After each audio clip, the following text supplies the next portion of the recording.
a trusted voice of truth and light. God gave me a gift. I shovel well. I shovel very well. And a rally point for those who've accepted the reality that they are not sheep. We've got a blind date with destiny. And it looks like she's ordered the lobster. This is the Bryan Hyde Show. Well, hello there and welcome to the show. You know, one of the great things about this job is every week, my friend Eric Peters from epautos.com stops by to drop off a reality supplement exclusively for my listeners. Eric, great to have you back on the show. Oh, thanks, Brian. I'm going to channel my best W.C. Fields and say, you're too kind, sir, too kind. Well, for a change, we actually have some good news to talk about. And I mean, we try to find the bright side, but let's talk a little bit about how the truth is finally beginning to come out about some of the official things that were denied and suppressed over the last couple of years.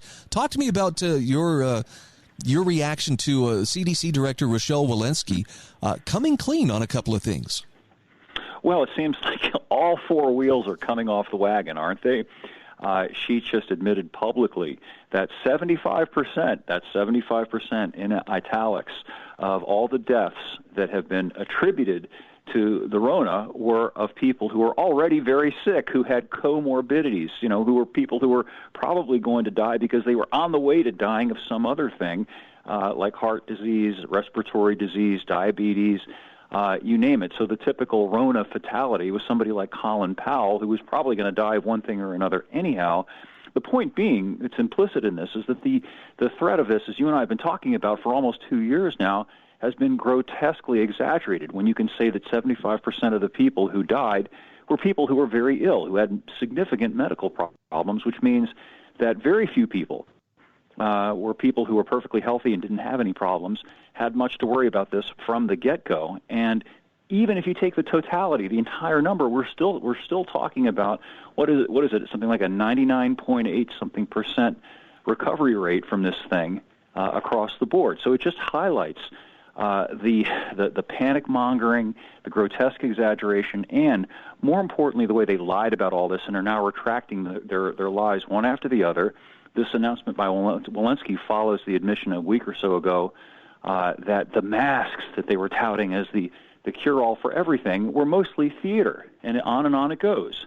And yet the masks are still very much, insisted on. I had to take my octogenarian mother to the doctor yesterday, and I reluctantly put on my own mask before going in, but you can guess what happened.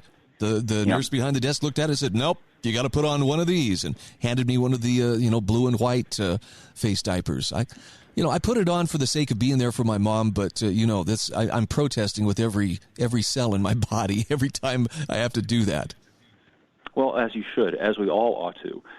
It's absurd, but the problem is that we have a significant portion of the population that has been put into a state of fear-induced rabid anxiety over this, and their Linus security blanket now is the chin Speedo, or the face diaper, as we style it.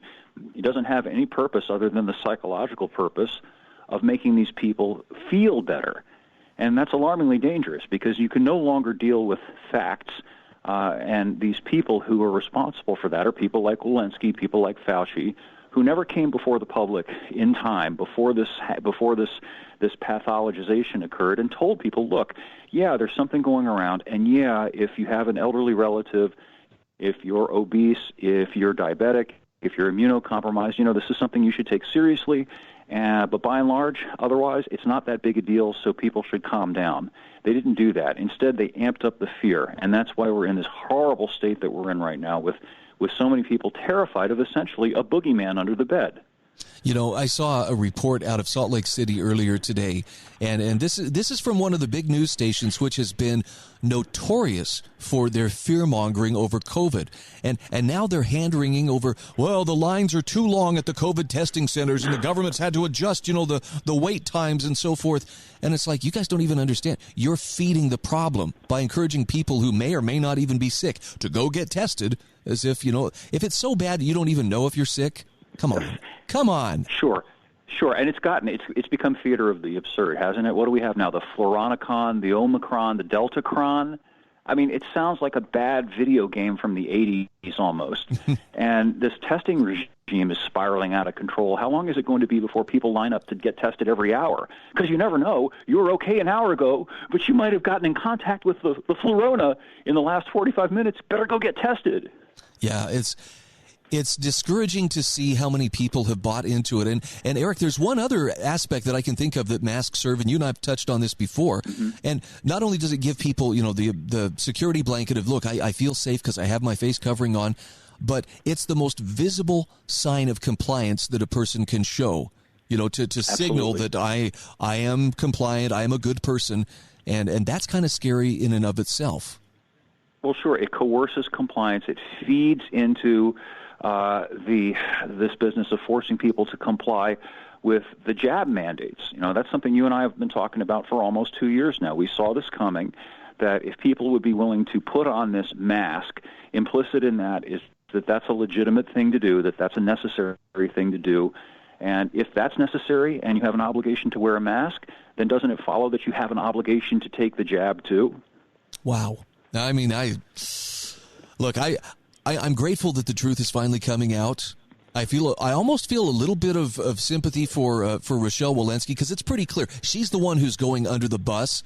But I noticed the official explanation so far has been, well, if it appears there were discrepancies, we weren't wrong. It's just, she's not a great communicator. Well, there's some CYA going on here, too. Yeah. I think that as the narrative comes unglued, a lot of these people are beginning to worry that they might actually be held accountable for the statements that they made and for the omissions, the deliberate, calculated, in my opinion, omissions they made with regard to pertinent facts about this whole thing.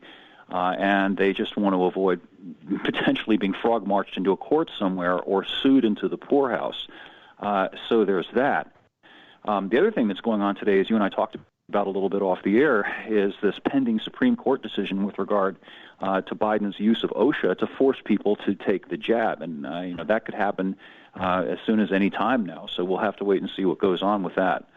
One of the video clips which has recently come out of the memory hole, somehow it's been resurrected, is Rochelle Walensky confessing to CNN's Wolf Blitzer the vaccines no longer can control the spread of the virus. And with that in mind, why would these mandates even be an issue? Why would, let alone before the Supreme Court, if they don't control the spread, then why make people get them?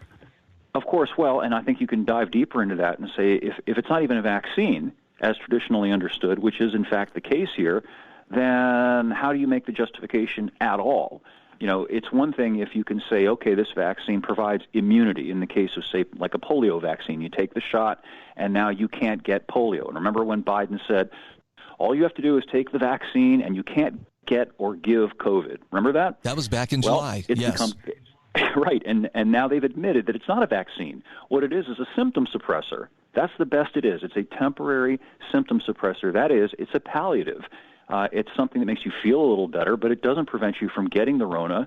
It certainly doesn't prevent you from giving the Rona, and that completely undercuts any argument that you can make that it's some kind of duty on the part of every citizen to take this jab for the sake of protecting other people, because it doesn't protect them, and it puts them at risk. The other thing that's remarkable to me about all this is that literally almost every day, certainly every week, a story percolates up in the news feed about a healthy young athlete who has gotten myocarditis, or who's actually had a heart attack, or some other thing that was just exceptionally rare in that cohort of people until all these jabs started coming out. And you'd think people would put two and two together, and I'm not saying that correlation is necessarily causation, but it certainly ought to give us pause and make us stop and think, well, this should be looked into before we go any farther, particularly as far as injecting kids with this thing. Well, yeah, if the people who have been pushing the vaccine didn't know it would lose long-term efficacy, how would they, why would they push it then, not knowing if it would cause adverse effects long-term as well? Well, isn't that the core problem with this?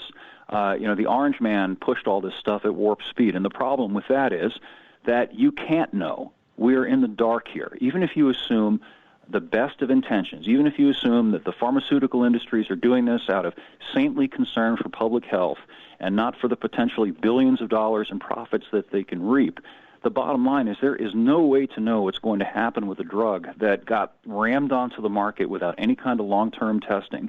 Traditionally, my understanding is that before you could put a drug on the market, it had to have like 5 years of placebo and other forms of testing to determine, okay, what's going to happen? Because there's no substitute for that. You have to wait and see.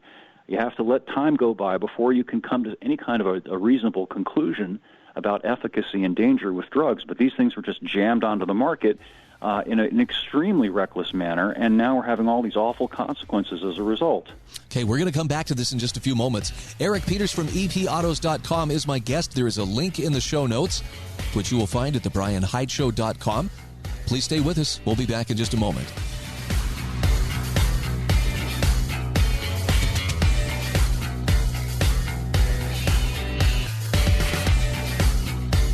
This is the Bryan Hyde Show.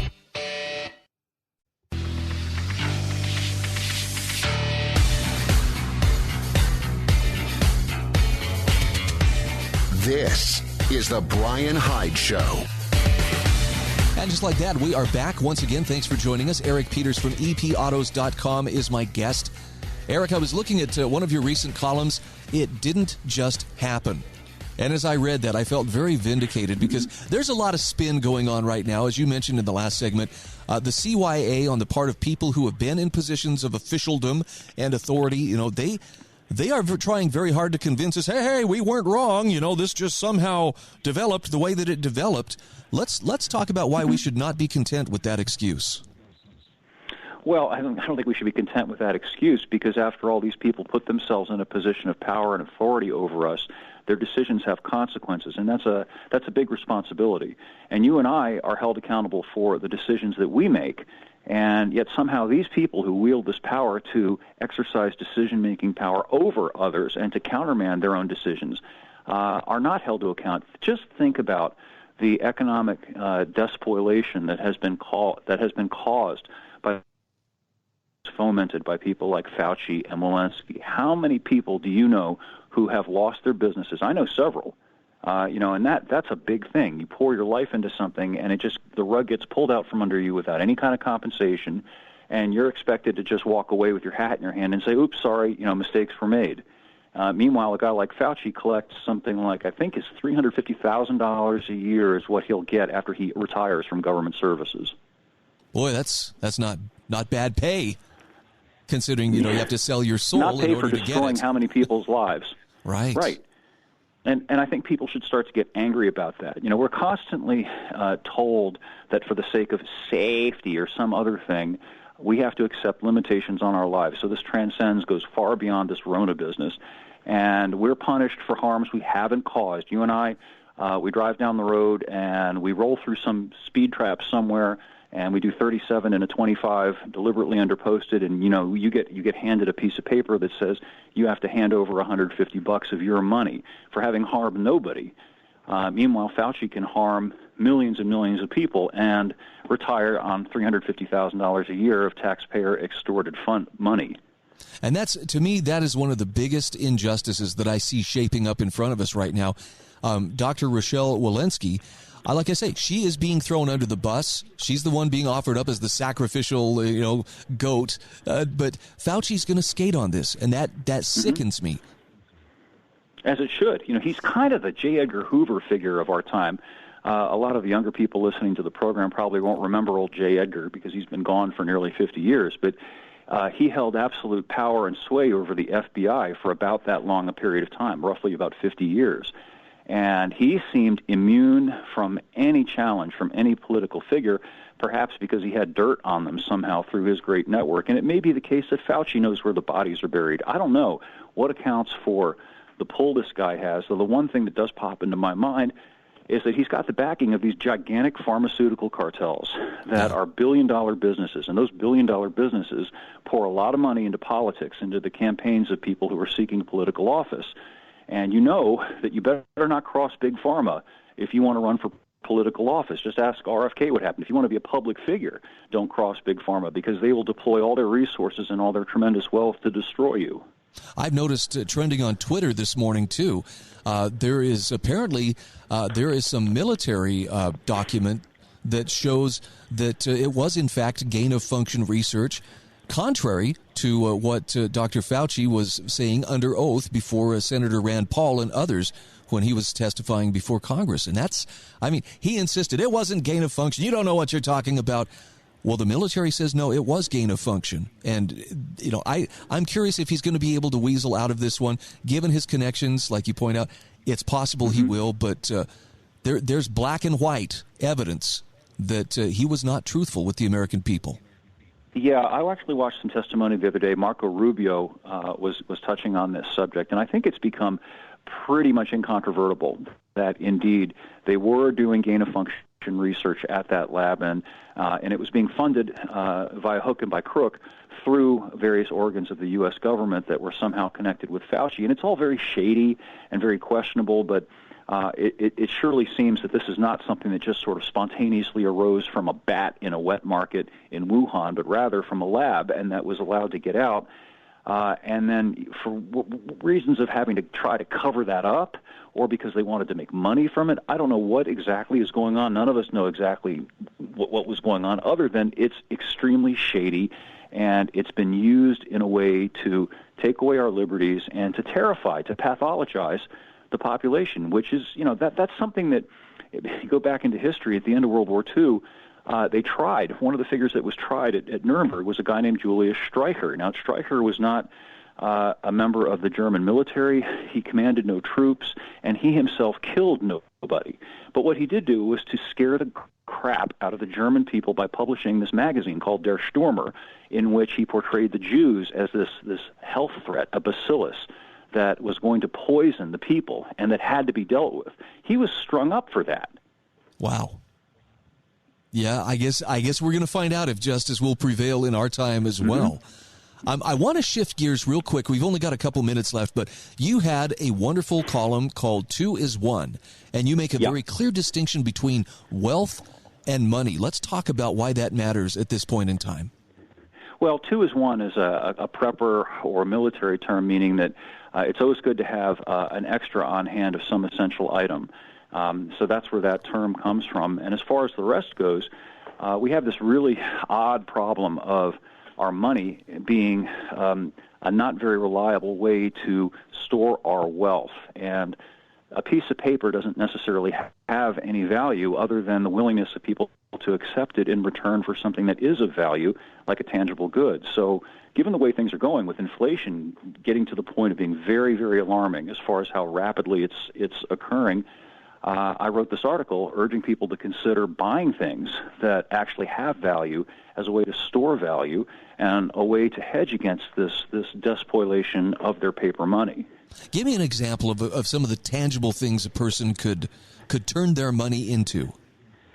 Well, they're big things and they're small things. Land is always of value, especially if it's land that you can use to grow food on, for example. Your home has a massive value to you in that it's shelter for you and your family. On a smaller scale, tools, equipment, things that you can use to help you get by are very important.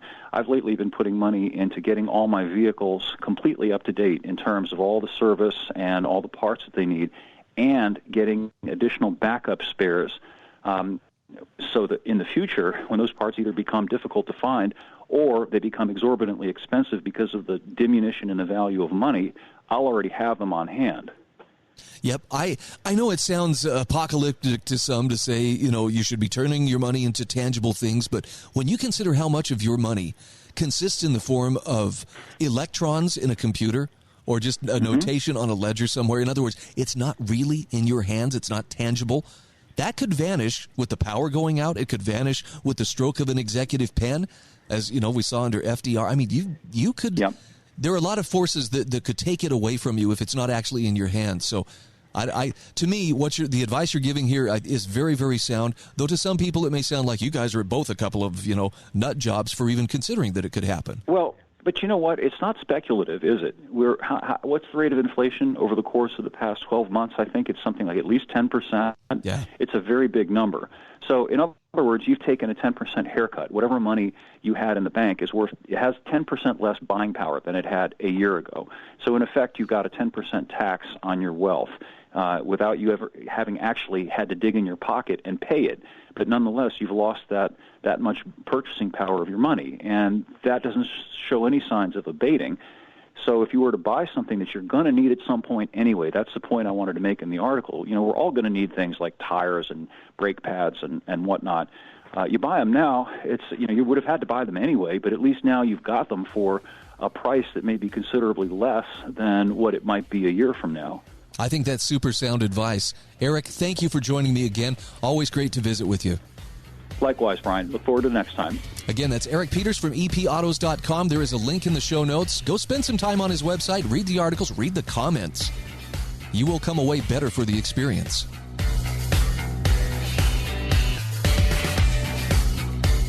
This is the Bryan Hyde Show.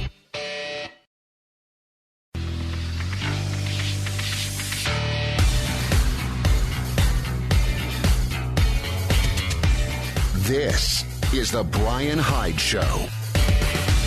Hey, welcome back to the show.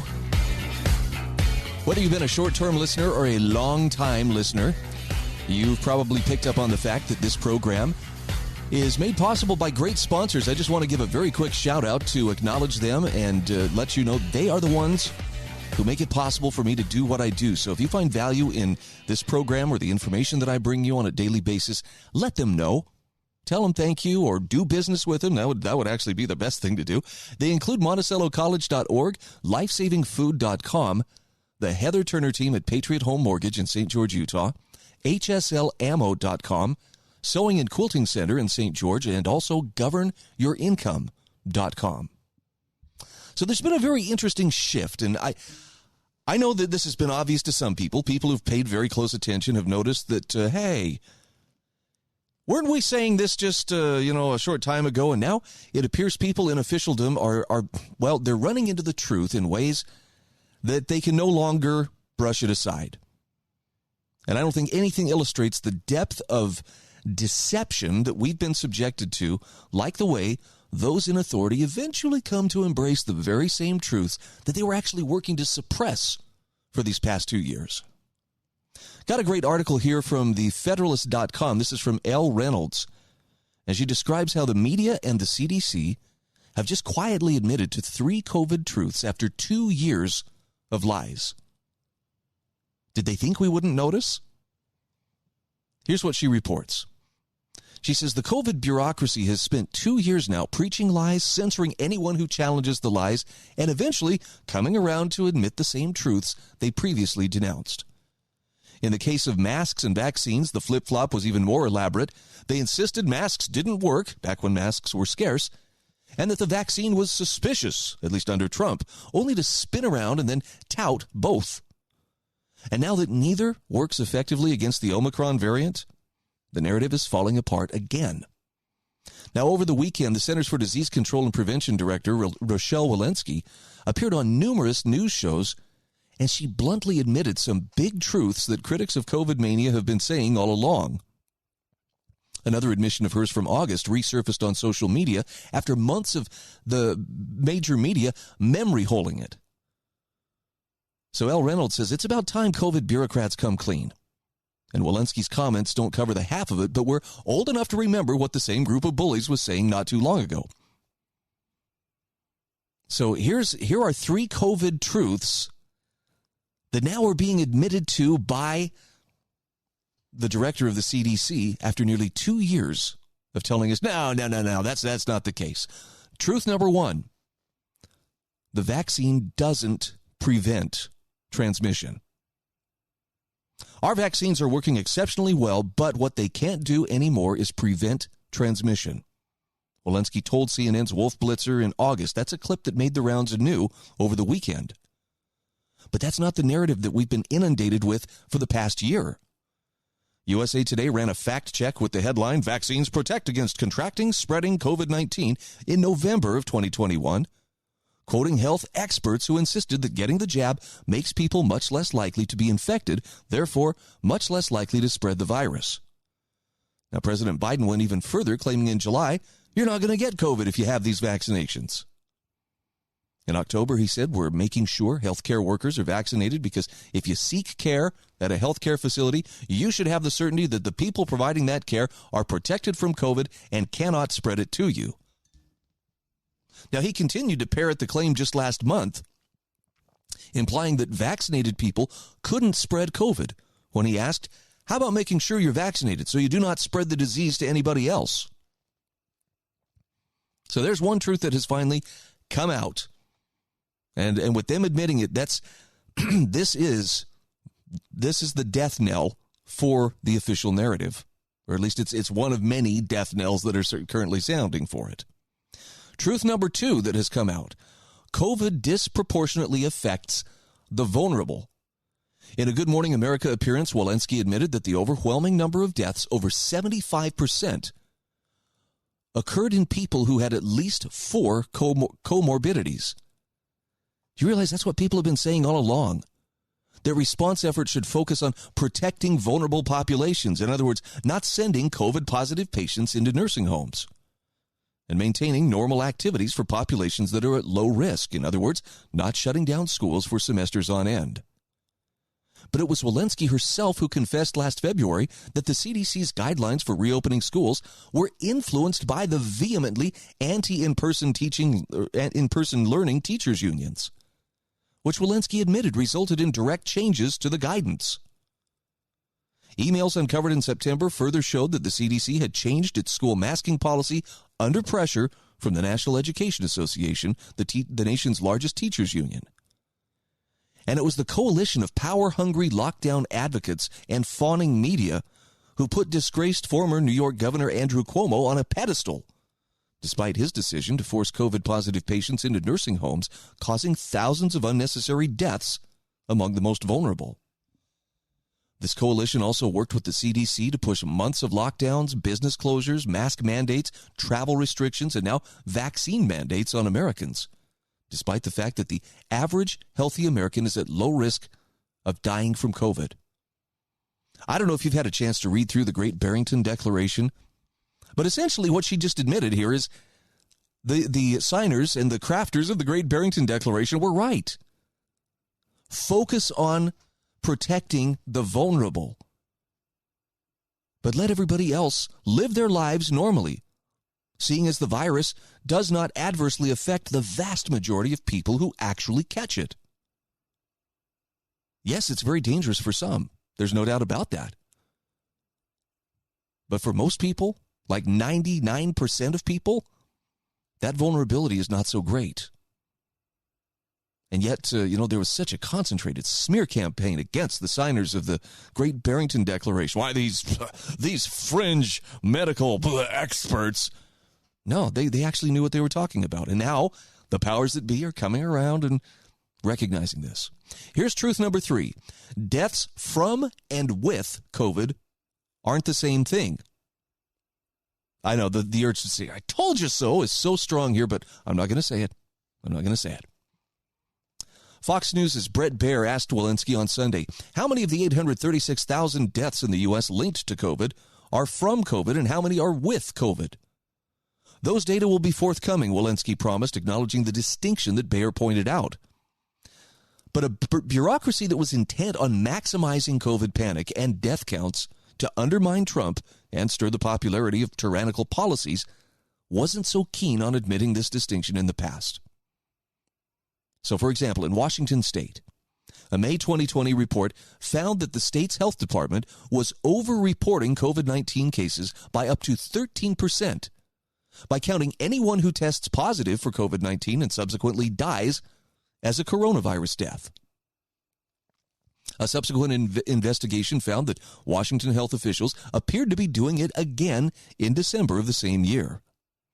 In Colorado, gunshot victims were also counted among COVID death tallies if the victims had tested positive for COVID-19 within the past 30 days.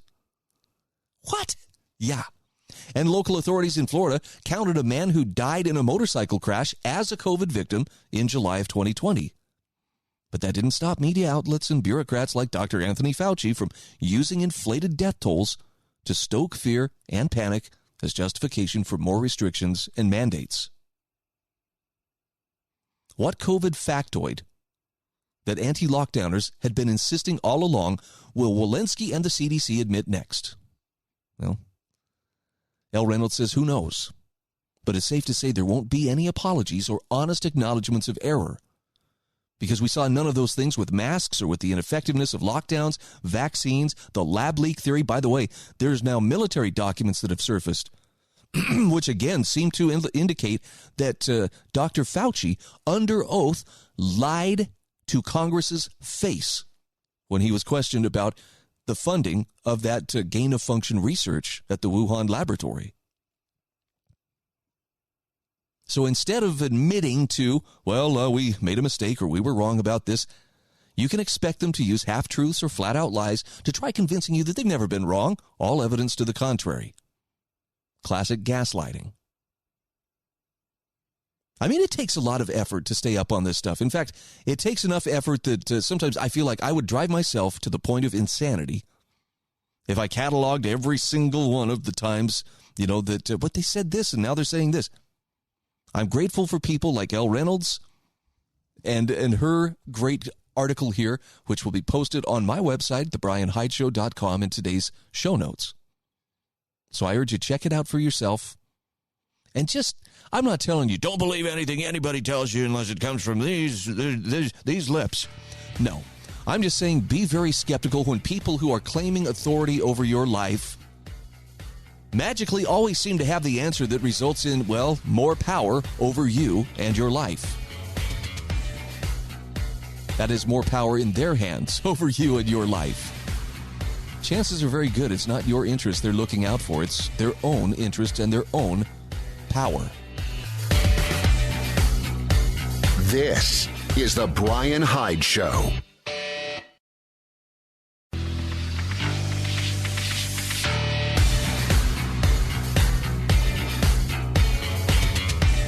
This is the Bryan Hyde Show. Hey, welcome back to the show. Quick shout out here to the Heather Turner team at Patriot Home Mortgage in St. George, Utah. Now, this message is actually of great importance to any of my listeners within the state of Utah, but particularly those who are looking to secure a VA loan or a traditional loan or a reverse mortgage, maybe even refinance your existing mortgage. You need to talk to the Heather Turner team at Patriot Home Mortgage because Heather brings decades of experience in the lending industry to the table. What this means in practical terms is she knows what she's doing. She understands clearly what you need. She understands very clearly what the lender needs, and she can make it happen quickly. And it's a very competitive real estate market, so you want to make things happen just as quickly as you possibly can. Otherwise, that dream home you just found is going to be snapped up before you're ready to do something about it. Go in there prepared. Go in prepared with the knowledge that this is the money we have in hand, and buy with confidence. Contact the Heather Turner team at Patriot Home Mortgage by calling 435-703-4522. They're also located at 619 South Bluff Street in St. George, which, by the way, is a wonderful place to be this time of year. Heather's NMLS ID 715386. Patriot Home Mortgage is an equal housing opportunity lender. History offers a lot of valuable warnings to anyone who takes the time to learn from it. And I know it's easier to just sit back and flip on the TV and, be entertained. But if you actually study history, you will find that the othering of the unvaccinated that we're seeing right now actually has a lot of historical precedent. Maybe not specifically with vaccinated versus unvaccinated, but those precedents where there is a clear marginalizing of a certain subgroup of society for political reasons. It's almost every time there's been a very unhappy conclusion to that othering. Got a great article here from Jared McBrady. This is from the Brownstone Institute. Othering unvaccinated persons. Jared McBrady says, in my teaching, I prepare undergraduate students to become high school history teachers. In one course, teacher candidates prepare and deliver mock lessons. Now, their peers play the role of high school students, and I observe and give feedback following these practice lessons. Whether coincidence or a reflection of the times, this fall, a good number of mock lessons covered the rise of totalitarianism. In one excellent lesson, a teacher candidate had his students examine the context that gave rise to totalitarianism. He accompanied this lesson with an excerpt from a world history textbook listing characteristics of totalitarianism. Now, Jared McBrady says this lesson hit on the true purpose for including totalitarianism in high school curricula. And that purpose is not to honor the likes of Stalin or Hitler or Mussolini, nor is that purpose to provide the methods of totalitarianism as some kind of instructional manual to follow. Rather, the purpose of teaching on totalitarianism is to deliver a warning. Heed well the conditions that yielded totalitarianism so you can recognize and avoid them. He says, as I observed this teacher candidate's lesson, I could not help but think about that purpose in the context of our present time. One passage from the lesson's textbook concerned me the most. Totalitarian leaders often create enemies of the state to blame for things that go wrong. Now, frequently, these enemies are members of religious or ethnic groups. Often these groups are easily identified and are subjected to campaigns of terror and violence. They may be forced to live in certain areas or subjected to rules that apply only to them. So creating an enemy of the state requires othering. That is, a process of dehumanizing through marginalizing a group of humans as something different, less than, and other. Such othered groups become an easy target to scapegoat, unfairly bearing the blame for a society's ills. And history is replete with examples of othering. The ancient Greeks othered based on language, labeling those who did not speak Greek barbarians. In the United States, chattel slavery and segregation were sustained through othering based on skin color. In Nazi Germany, Hitler othered based on religion, casting Jewish people as enemies of the state. Othering frequently plays on people's fears and stereotypes. In the United States, for example, black men have been othered as thugs, playing on fears about violence and criminality. In another example, public health officials in Nazi-occupied Poland played on the primal human fear of disease. Propaganda posters proclaimed, "Jews are lice, they cause typhus." And now some politicians are othering the unvaccinated. These politicians attempt to scapegoat and marginalize this minority group despite knowing that vaccinated and unvaccinated persons alike can contract and spread COVID-19. So in the article, he then provides the words of 3 politicians as examples of othering language. And he says, I also encourage you to read their words in context. In the United States, President Joe Biden's September 9th press conference announced sweeping vaccine mandates. He expressed that many of us are frustrated with unvaccinated persons. He laid blame on them for the continued pandemic. Biden claimed that this pandemic of the unvaccinated was caused by nearly 80 million Americans who have failed to get the shot. He faulted a distinct minority of Americans for keeping us from turning the corner, and he promised we cannot allow these actions to stand in the way of protecting the large majority of Americans who have done their part and want to get back to life as normal. In a September 17th interview on the Quebec talk show, oh boy, I don't know if I can say this right, La Semaine de 4 Juillet, Canadian Prime Minister Justin Trudeau labeled those opposed to vaccination misogynists and racists. Then he exclaimed, Canada needed to make a choice.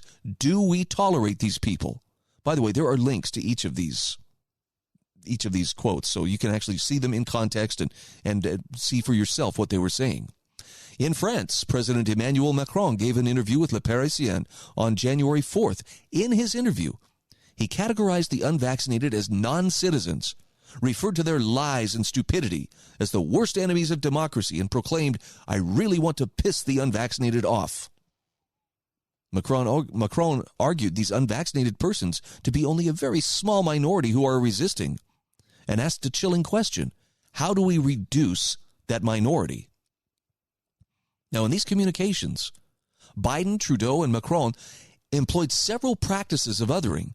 First of all, they created a majority in-group, signaled by use of the first-person plural, we, us, and a minority othered group, signaled by use of the third-person plural, they, them. They cast blame for government pandemic policies on that othered group, keeping us from turning the corner.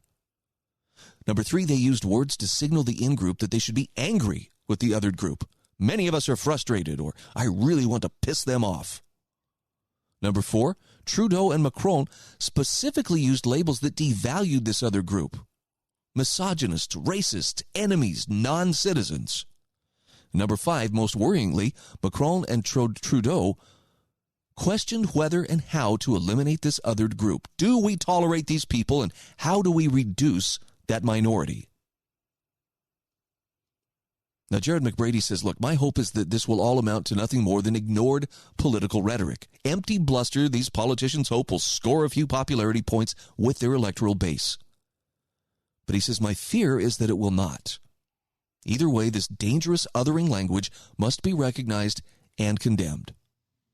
Historians study causality, context, conditions, events, and their outcomes. We've examined the conditions that yielded chattel slavery, the Gulag, the Holocaust, Jim Crow, Rwanda. So this isn't an attempt to equate current pandemic policies with these past tragedies. He says this is a warning call. We've seen these conditions before. We've seen where they lead. And he says, turn back now. That way leads to darkness. I think that is one of the most reasonable approaches and explanations that I have heard. And I applaud Jared McBrady for writing this. I've got a link in the show notes at thebryanhydeshow.com. And again, it comes back to, it frustrates me when I see people othering, the unvaccinated. I have family members who, are very invested in, why won't people do this? One family member lives in a very urban setting and complains loudly about those stupid rubes who live in places like Utah and Idaho who haven't gotten vaccinated yet. And to her, it's a function of, we're just too dumb. We don't have sense to come in out of the rain. If we had a brain, we'd be outside playing with it. She just doesn't see that there might be reasons people would say, I'm not going to be forced into participating in a medical procedure that I don't choose to be a part of. But that othering is a very real thing, and it is something that you and I should take care that we don't engage in. Now, I don't know. Maybe the irony is, am I othering by pointing out there are people who are othering me? I hope not. Because I respect anybody's decision to choose for themselves if they want to get the vaccine or not. It seems to me those who are doing the othering don't respect that choice.